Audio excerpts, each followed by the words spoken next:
Praise the lord, Jesus my life MS channel ಅನ್ನು ನೋಡುತ್ತಿರುವ ನನ್ನೆಲ್ಲ ಆತ್ಮಿಕ ಸ್ನೇಹಿತರಿಗೆ ಹೃತ್ಪೂರ್ವಕವಾದ ವಂದನೆಗಳನ್ನು ಸಲ್ಲಿಸುತ್ತೇನೆ. ಕ್ರೈಸ್ತರು ಎಲ್ಲರೂ ಚರ್ಚಿಗೆ ಹೋಗುತ್ತಾರೆ. ದೇವರ ಸೇವೆ ಮಾಡಬೇಕು ಎಂಬ ಆಸೆ ಇರುವುದಿಲ್ಲ. ಆದರೆ ಕೆಲವರಿಗೆ ಮಾತ್ರ ದೇವರಿಗಾಗಿ ಬದುಕಬೇಕು, ದೇವರ ಸೇವೆ ಮಾಡಬೇಕು ಎಂಬ ಬಲವಾದ ಆಸೆ ಇರುತ್ತದೆ. ಆದರೆ ಅವರಿಗೆ ಒಂದು ಅನುಮಾನ ಇರುತ್ತದೆ, ನಾನು ದೇವರ ಸೇವೆ ಮಾಡಬಹುದೇ, ನಾನು ದೇವರ ಸೇವೆ ಮಾಡುವುದು ದೇವರ ಚಿತ್ತವೇ ಎಂದು ಯೋಚಿಸುತ್ತಾರೆ. ಆದ್ದರಿಂದ ಅವರು ಮುಂದೆ ಹೋಗದೆ ನಿಲ್ಲುತ್ತಾರೆ.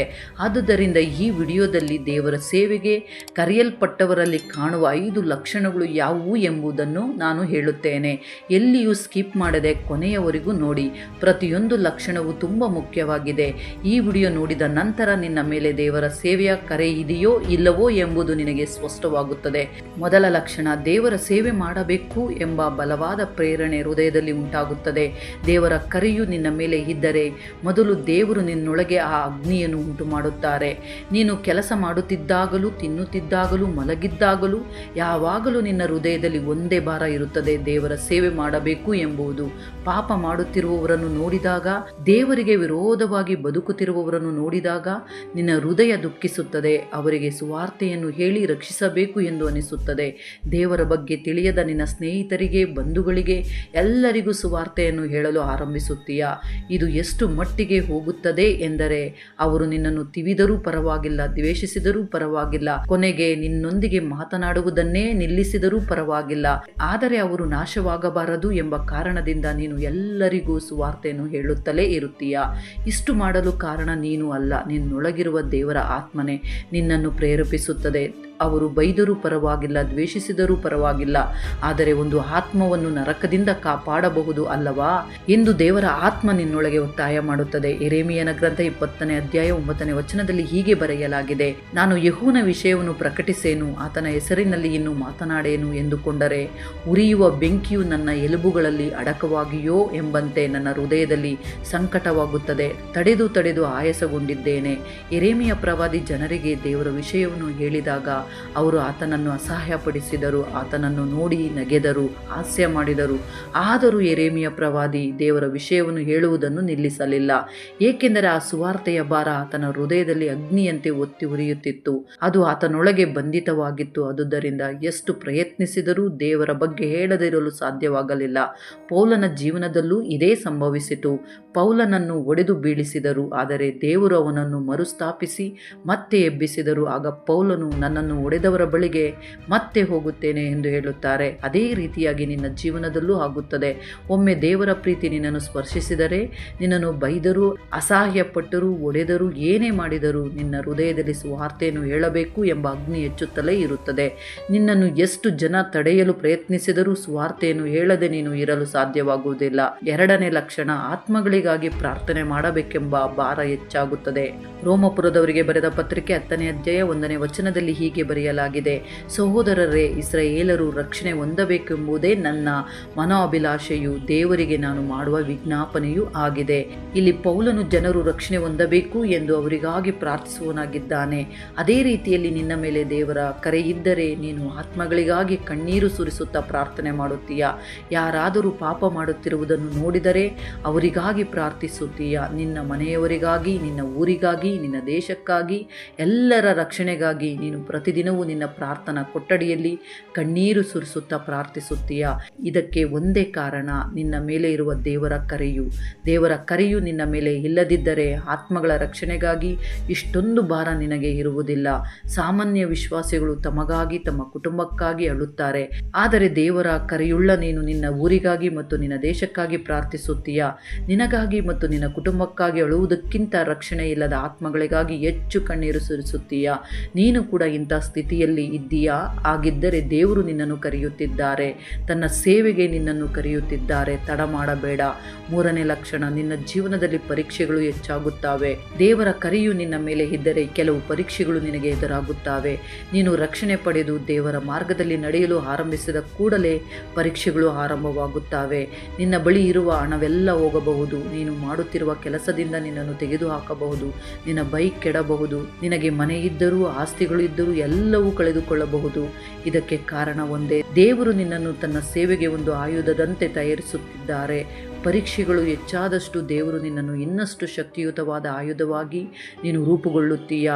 ಒಂದು ಕತ್ತಿಯನ್ನು ಎಷ್ಟು ಶಾರ್ಪ್ ಮಾಡುತ್ತೇವೋ ಅಷ್ಟು ಉತ್ತಮವಾಗಿ ಕತ್ತರಿಸುತ್ತದೆ ಅಲ್ಲವೇ? ಅದೇ ರೀತಿಯಲ್ಲಿ ದೇವರು ಅನುಮತಿಸುವ ಕಷ್ಟಗಳು, ಶ್ರಮಗಳು, ನೋವುಗಳು ಇವು ನಿನ್ನನ್ನು ಶಿಕ್ಷಿಸುವುದಕ್ಕೆ ಅಲ್ಲ, ನಿನ್ನನ್ನು ತಯಾರಿಸುವುದಕ್ಕೆ. 2 ತಿಮೋತಿ 3ನೇ ಅಧ್ಯಾಯ 12ನೇ ವಚನದಲ್ಲಿ ಹೀಗೆ ಬರೆಯಲಾಗಿದೆ, ಕ್ರಿಸ್ತೇಸುವಿನಲ್ಲಿ ಸದ್ಭಕ್ತರಾಗಿ ಜೀವಿಸುವುದಕ್ಕೆ ಮನಸ್ಸು ಮಾಡುವವರೆಲ್ಲರೂ ಹಿಂಸೆಗೊಳಗಾಗುವರು. ಯಾರು ದೇವರಿಗಾಗಿ ಬದುಕಬೇಕು ಎಂದು ನಿರ್ಧರಿಸುತ್ತಾರೋ ಅವರಿಗೆ ಕೆಲವು ಹೋರಾಟಗಳು ಮತ್ತು ಹಿಂಸೆಗಳು ಇರುತ್ತವೆ ಎಂದು ಬೈಬಲ್ ಸ್ಪಷ್ಟವಾಗಿ ಹೇಳುತ್ತದೆ. ಕೆಲವೊಮ್ಮೆ ನೀನು ಮಾಡದ ತಪ್ಪಿಗೂ ನಿನ್ನ ಮೇಲೆ ಆರೋಪ ಮಾಡಬಹುದು, ನಿಂದಿಸುತ್ತಾರೆ, ಕಿರಿಕಿರಿ ಮಾಡುತ್ತಾರೆ, ಹಿಂಸೆ ಕೊಡುತ್ತಾರೆ. ಇವೆಲ್ಲವನ್ನು ನೋಡಿ ಭಯಪಡಬೇಡ. ಏನೇ ಆಗಲಿ ದೇವರು ನಿನ್ನೊಂದಿಗೆ ಇರುತ್ತಾರೆ. ನೀನು ದೇವರ ಕರೆಯಿಗೆ ಒಳಗಾಗಿ ಅವರ ವಾಕ್ಯಕ್ಕೆ ವಿಧೇಯನಾಗಿ ದೇವರ ಸೇವೆ ಮಾಡಲು ಆರಂಭಿಸು. ಆಗ ದೇವರು ತನ್ನ ಕಾರ್ಯಗಳನ್ನು ಆರಂಭಿಸುತ್ತಾರೆ. ನೀನು ಊಹಿಸಲಾರದಂತಹ ಕಾರ್ಯಗಳು ದೇವರು ನಿನ್ನ ಜೀವನದಲ್ಲಿ ಮಾಡುತ್ತಾರೆ. ನಿನ್ನನ್ನು ಹಿಂಸೆ ಮಾಡಿದವರು ನಿನ್ನನ್ನು ಗೌರವಿಸುವರು, ನಿನ್ನನ್ನು ನಿಂದಿಸಿದವರು ನಿನ್ನ ಬಳಿ ಕ್ಷಮೆ ಕೇಳುವರು. ನೀನು ಕಳೆದುಕೊಂಡ ಎಲ್ಲವನ್ನು ದೇವರು ಮತ್ತೆ ನಿನಗೆ ಕೊಡುತ್ತಾರೆ. ನಿನ್ನ ಜೀವನದಲ್ಲಿ ಇತರರಿಗೆ ಇಲ್ಲದಷ್ಟು ಕಷ್ಟಗಳು, ಶ್ರಮಗಳು, ನೋವುಗಳಿವೆಯೇ? ಆಗಿದ್ದರೆ ಅರ್ಥ ಮಾಡಿಕೋ, ನಿನ್ನ ಮೇಲೆ ದೇವರ ಕರೆ ಇದೆ. ಅದಕ್ಕಾಗಿ ಈ ಪರೀಕ್ಷೆಗಳ ಮೂಲಕ ದೇವರು ನಿನ್ನನ್ನು ಸಿದ್ಧಗೊಳಿಸುತ್ತಿದ್ದಾರೆ. 4ನೇ ಲಕ್ಷಣ, ದೇವರು ನಿನ್ನನ್ನು ಒಂಟಿಯಾಗಿಸುತ್ತಾರೆ. ನಿನಗೆ ಯೇಸು ಪ್ರಭುವಿನ ಬಗ್ಗೆ ತಿಳಿಯದಾಗ, ರಕ್ಷಣೆ ಇಲ್ಲದಾಗ ನಿನ್ನ ಜೊತೆ ಹಲವಾರು ಸ್ನೇಹಿತರು, ಬಂಧುಗಳು ಮತ್ತು ನಿನಗೆ ಇಷ್ಟವಾದವರು ಬಹಳ ಹತ್ತಿರವಾಗಿರಬಹುದು. ಆದರೆ ನೀನು ಯೇಸುವನ್ನು ಸ್ವೀಕರಿಸಿ ದೇವರ ಅಮೂಲ್ಯ ರಕ್ಷಣೆ ಪಡೆದು ಅವರ ಮಾರ್ಗದಲ್ಲಿ ನಡೆದು ಅವರಿಗೆ ಇಷ್ಟವಾದಂತೆ ಬದುಕಲು ಆರಂಭಿಸಿದಾಗ ಹಲವರು ನಿನ್ನಿಂದ ದೂರವಾಗುತ್ತಾರೆ. ನಿನ್ನೊಂದಿಗೆ ಸದಾ ಇದ್ದ ಸ್ನೇಹಿತರು ದೂರವಾಗಬಹುದು. ನಿನ್ನ ಬಂಧುಗಳು ನಿನ್ನನ್ನು ಬಿಟ್ಟು ಹೋಗಬಹುದು. ನಿನಗಾಗಿ ಏನಾದರೂ ಮಾಡುತ್ತೇನೆ, ನಾನು ಇದ್ದೇನೆ, ಭಯಪಡಬೇಡ ಎಂದು ಹೇಳಿದವರು ಕೂಡ ನಿನ್ನನ್ನು ಬಿಟ್ಟು ಹೋಗಬಹುದು. ಆದರೆ ದೇವರು ಮಾತ್ರ ನಿನ್ನನ್ನು ಎಂದಿಗೂ ಬಿಟ್ಟು ಹೋಗುವುದಿಲ್ಲ. ನಿನ್ನ ಸುತ್ತಲಿನ ಎಲ್ಲರೂ ದೂರವಾಗುವುದಕ್ಕೆ ಕಾರಣ ನಿನ್ನ ಮೇಲೆ ದೇವರ ಕರೆ ಇರುವುದು. ದೇವರು ಏಕೆ ನಿನ್ನನ್ನು ಒಂಟಿಯಾಗಿಸುತ್ತಾರೆ ಎಂದರೆ ನೀನು ಆತನೊಂದಿಗೆ ಒಂಟಿಯಾಗಿ ಸಮಯ ಕಳೆಯಬೇಕು, ಆತನನ್ನೇ ಅವಲಂಬಿಸಬೇಕು, ಆತನೊಂದಿಗೆ ಗಾಢವಾಗಿ ಸಂಪರ್ಕ ಹೊಂದಬೇಕು ಎಂದು.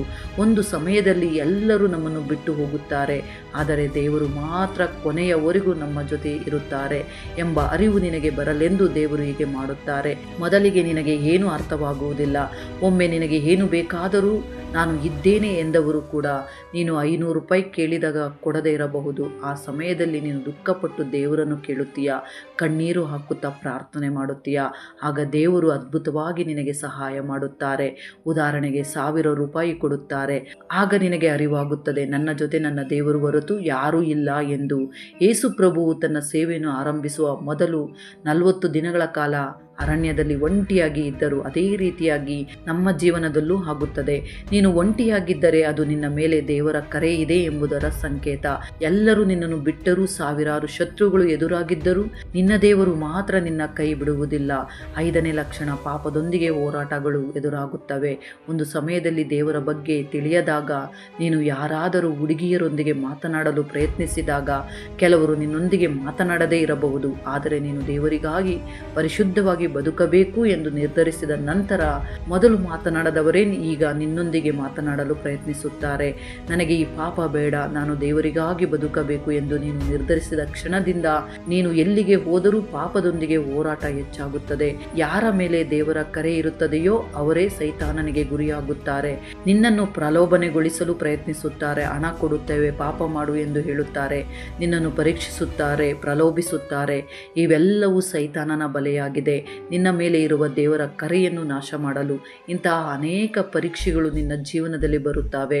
ಯೋಸೇಫನು ದೊಡ್ಡ ಸ್ಥಾನಕ್ಕೆ ಹೋಗುವ ಮೊದಲು ಒಬ್ಬ ಸ್ತ್ರೀ ಆತನನ್ನು ಪ್ರಲೋಭಿಸಲು ಪ್ರಯತ್ನಿಸಿದಳು. ಆದರೆ ಯೋಸೇಫನು ಏನು ಮಾಡಿದನು?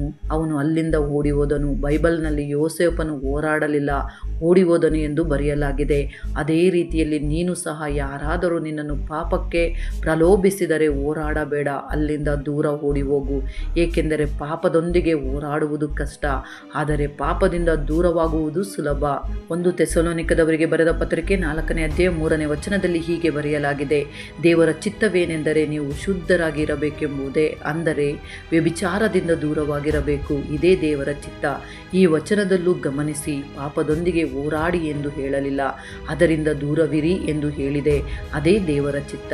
ಈ ವಿಡಿಯೋ ನಿಮಗೆ ಇಷ್ಟವಾಗಿದ್ದರೆ ಅನೇಕರಿಗೂ ಶೇರ್ ಮಾಡಿರಿ, ಲೈಕ್ ಮಾಡಿರಿ, ಸಬ್ಸ್ಕ್ರೈಬ್ ಮಾಡಿಕೊಳ್ಳಿ.